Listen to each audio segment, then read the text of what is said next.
Kahapon, partner, ay inirefer na sa Office of the Ombudsman ang kampo ni Ramil Madriagang nagpakilala nga bagman umano ni Vice President Sara Duterte sa pamamagitan ng kanyang lawyer, Attorney Raymond Palad, ay inirefer na nga yung notarized affidavit niya. At hiniling na rin sa ombudsman na imbestigahan anuman yung maaaring pagbatayan ng kasong anuman, kriminal, administratibo, mga aksyon na makikitang merit ng ombudsman doon sa kanyang sinumpaang salaysay. Ay linawin natin yung mga detalye na yan mula kay Attorney Raymond Palad. Via Zoom, siya po ang legal counsel ni Ramil Madriaga. Magandang hapon, Attorney Palad. Good afternoon din sa inyo at sa mga taga-subaybay ninyo.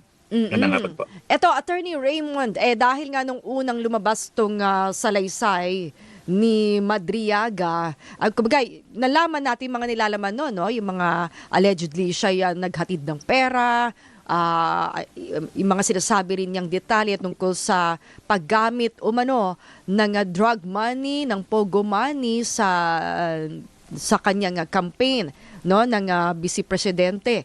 Ngayon, paano nag-decide, paano sinabi ni Ramil na pwede nyo pang, sinabi ba niya na attorney, pwede nyo bang ibigay sa ombudsman o kayo na yung nagpayo na rin kay Ramil? Well, kami na rin na nagpayo na kailangang i-file yan sa ombudsman kasi affidavit lang yan eh. Pag hindi mo i-file yan sa proper government agency, parang ang lilitaw niya na naninira ka lang. So, we advise him na dapat dali natin sa authority yan, i-file natin para sila magko-conduct ng nararapat na investigation or fact-finding para ma-expound pa or malaman nila, ma-verify nila mismo sa kanya yung lalim at katotohanan ng mga kwento niya. Yan ang po purpose niyan. Yun nga po. So ano po yung next kanina nga po ay lumiham na kayo sa ombudsman. Ano po kaya yung susunod na hakbang o ipapaubayan na talaga natin sa ombudsman at sila na yung nasa kanila na yung bola? Well, at the same time, plano rin po namin maghain ng motion sa RTC Manila to release yung kanyang 3 mobile phones na hindi naman po ginamit sa prosecution ng kanyang kidnapping case. So sa mga susunod na araw po, mag-enter ako ng appearance as defense counsel ni Madriaga and we'll be filing the necessary motion to that effect ho. Once na maparelease po namin yung mobile phone, i-request po namin or sasubmit namin sa ombudsman or sa NBI kung saan man i-direct para ma-forensic examine yun at malaman natin yung mga contents ng mobile phones niya. Oo, gaano kahalaga? Yes. Gaano kahalaga itong mga mobile phones? Dito po ba nakalagay yung sinasabing mga ebidensya niya? Yes po. Ang sabi niya, 3 yung mobile phone niya. Iba-iba ang ginagamit niya. Depende ho sa kung sinong kausap niya. Yun yung hinahanap natin mga pruweba na magpapatunay na bukod doon sa mga photos na lumabas na, dito makikita dito mga nakalista sa mga contacts niya, yung mga numbers na talagang tinatawagan niya na nag-uutos sa kanya. May mga text messages din daw dito at may mga pictures din daw po na yun ang gusto namin makuha talaga sa korte sa ngayon. Pero isa rin bang kinakatakot niyo, Attorney Palad, baka naman burado na, alam mo naman, maaring may mangyari rin dyan sa telepono, sa cellphones ni Madriaga. Pero ano yung mga worst, nightmare dito na pwedeng mangyari sa phones?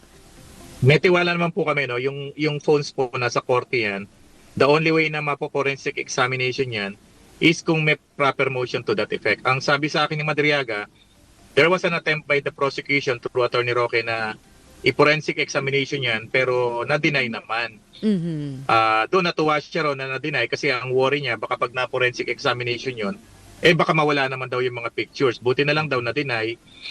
And so sabi ko, saka kahit na sabihin mong deletein mo yan sa phone mo ngayon, yung mga text messages, yung call logs, pag forensic examination, nare-retrieve yan, pati mga pictures. Sa IT, Yun ang purpose ng forensic examination po. Okay. Pero At yung SIM card, kasama na rin doon, attorney, nakalagay pa rin ba sa mobile phones niya? Yes, kasi nung na-arresto daw siya ng mga pulis noon, kinumpiska yung kanyang 3 cellphone. Ganyan po talaga ang mga policy ng mga pulis, ng mga otoridad, the moment ma-arresto ka sa crime, lahat yun kinukuha nila, ultimong wallet mo, ultimong alahas mo, nililista nila sa mga non-drug evidence na nasi sa'yo. At nasa NBI na yan or sa police kung gagamitin nilang ebidensya yung contents ng cellphone. Pero so far, sabi ni Madriaga, hindi naman daw ginagamit against him yung cellphone na yon. So in due time, we will file the motion na isoli na sa amin yan or ipa-forensic examination yan as part of the defense po.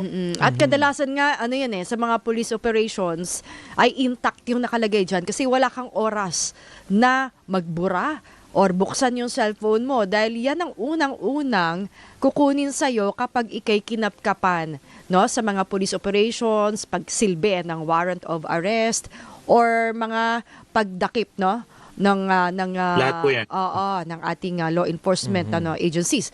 Ang ano naman, doon naman sa kanyang salaysay, halimbawa lang anong posibleng tingin yung gawin ng ombudsman pagkatanggap nitong affidavit ni Ramil Madriaga? Well, marami pong option ng ombudsman, no? Pwede silang magpadala ng mga lawyers, investigator doon sa BJMP para interviewin uli si Madriaga sa nilalaman ng salaysay niya, kumuha ng mga additional information, etc. Pwede rin nilang isabpina or i-request sa court na i-release muna yung 3 phone at kanilang iimbestigahan yung mga allegation. Remember doon sa affidavit ni Madriaga, meron siyang binabanggit na mga PLA or mga Chinese military na nakita niya sa loob ng Bataan property ni Attorney Roque. Ang recollection ko, sabi niya may mga pictures daw siya doon . So kung mabubuksan yun, masasabi na ng ombudsman yun, mas matutuwa ho kami na mapalabas na yung laman ng cellphone na yun. Meron po bang attorney na pwede pang mag-corroborate bukod doon sa laman ng cellphone? Meron pa po ba si another witness or ibang mga ebidensya? Meron pa ho. Doon sa last visit namin on December 8 together with Congresswoman De Lima, may binabanggit siya na isa pang detainee na nandun sa Annex 2, hindi lang namin pinababa, na sabi niya, attorney, sa ilang deliveries ko ng pera na gamit yung sasakyan, yung isang kasamahan ko sa kidnapping, nandito rin sa taas, kung gusto mo pababain natin. Yan yung magpapatunay na merong ilang instance na naghatid sila ng pera, may kasama si Ramil. Siguro pagbalik ko sa BJMP, i-interviewin namin yung isa pang co-accused niya na magpapatunay. Ito po yung tinatawag nating living witness to corroborate yung sinasabi ng mga pick-up and deliveries ng money. May isa pa pong testigo dyan. In the absence nga po nung 3 mobile phones, may mapagkukunan pa ba? Bukod dun sa sinasabi niyong isa pang witness, may mapagkukunan pa ba ng iba? Kasi pwedeng naipasa rin kasi ni Ramil sa asawa ba yan? Well, o anak? Yung mga screenshots, yung mga text messages. Kasi baka, alam mo, proactive siya. Naisip niya yan noon.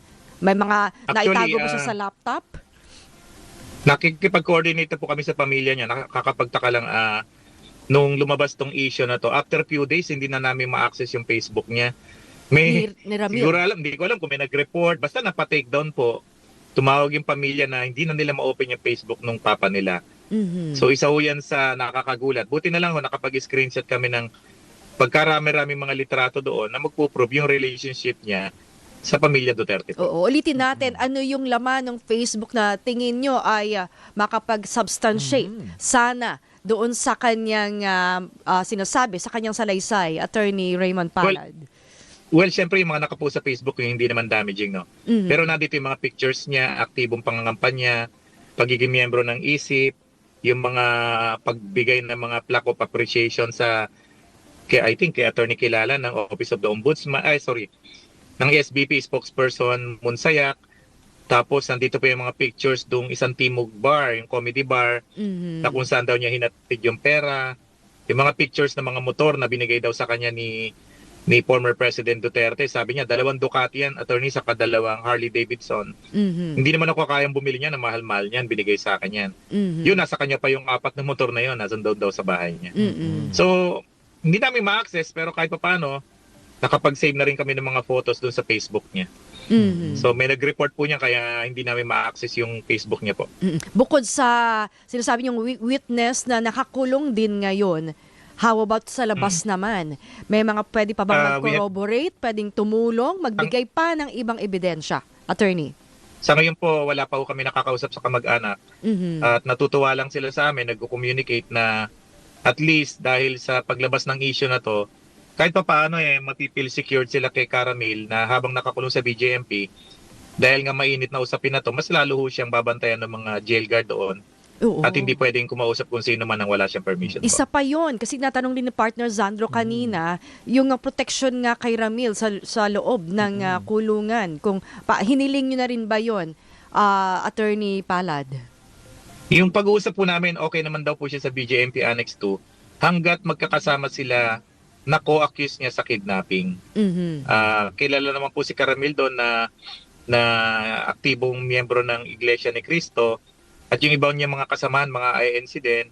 At nandun din po I think si Ka-Angel ng Iglesia, doon din po naka-annex sa Annex 2. Mhm. So para naman wala namang siyang nirereklamo na sinasaktan siya o tinatakot siya. Maayos naman po yung lagay niya sa Annex 2 po. Alright, Sige oo. po, maraming salamat Sir Raymond. Hingi po kami ulit ng update kapag merong pang bagong pangyayari dito nga sa issue ni Ramil Madriaga. Maraming salamat po. Thank you, sir.